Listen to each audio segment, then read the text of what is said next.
வணக்கம். நம்ம இப்போ பார்த்துட்ருக்கிறது எக்ஸிக்யூட்டிவ் ஃபங்க்ஷனிங் ஸ்கில்ஸில் இருக்கிற சேலஞ்சஸை நம்ம எப்படி ஹேண்டில் பண்ணணும் அப்படிங்கிறதுக்கு. ஸோ உங்களுக்கு சின்னதாக ஒரு 3 டிப்பு சொல்கிறேன் இதுக்கு. ஃபர்ஸ்ட் அண்ட் ஃபோர்மோஸ்ட் ஒரு பாசிட்டிவ் மைண்ட் செட் ரொம்ப ரொம்ப தேவை. ரொம்ப ஈஸி உங்களுக்கு சொல்கிறது அப்படின்னு நீங்கள் சொல்லலாம். பட் இதுக்கு ஒரு சயின்டிஃபிக் எக்ஸ்ப்ளனேஷன் இருக்குது. மைண்ட் செட் நமக்கு பாசிட்டிவாக இருந்ததுன்னா நம்மளோட டோப்பமின் அப்படிங்கிற கெமிக்கல் பிரெயினில் அதிகமாகும்.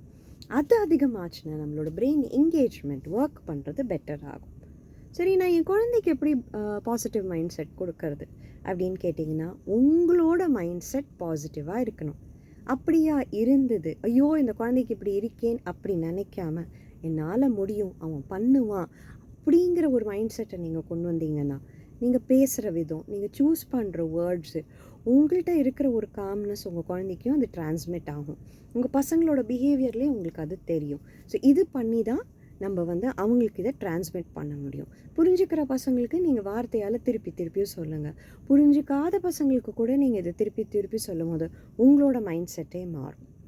அடுத்தது, எவ்ரிடே ஒரு ஸ்கெட்யூல், ஒரு டைம் டேபிள் வச்சுக்கோங்க. இன்றைக்கி எத்தனை மணிக்கு என்ன பண்ண போகிறோம், என்ன ஆக்டிவிட்டி பண்ண போகிறோம். ஸோ ஒரு விஷுவலாக ஒரு டைம் டேபிள் வச்சுக்கோங்க. 3வது டிப், இந்த டைம் டேபிளை உங்களை பசங்களோட சேர்ந்து நீங்கள் ஃபார்ம் பண்ணுங்கள். பேசுகிற பசங்க சொல்லட்டும், பேசாத பசங்களுக்கு நீங்கள் பிக்சர்ஸோ ஆப்ஜெக்ட்ஸோ ஏதாவது ஒன்று நீ என்ன பண்ணோன்னு விருப்பப்படுற அப்படின்னு கேட்டு நீங்கள் ஒரு ஸ்கெட்யூல் போடுங்க.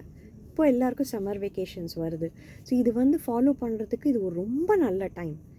கன்சிஸ்டண்ட்டாக ஒரு ஸ்கெட்யூலை போட்டு அதை ஃபாலோ பண்ணிங்கன்னா இது ஒரு நல்ல ஹேபிட் ஃபார்மேஷன் ஆகிடும். ஸோ ஸ்கூலுக்கு போகிற முன்னாடியே உங்களுக்கு நல்ல சேஞ்சஸ் தெரியும். இதை ட்ரை பண்ணி பாருங்கள், டெஃபினட்டாக உங்களுக்கு வித்தியாசங்கள் தெரியும். இன்னும் கொஞ்சம் கேம்ஸ் அடுத்தடுத்த வீடியோஸில்.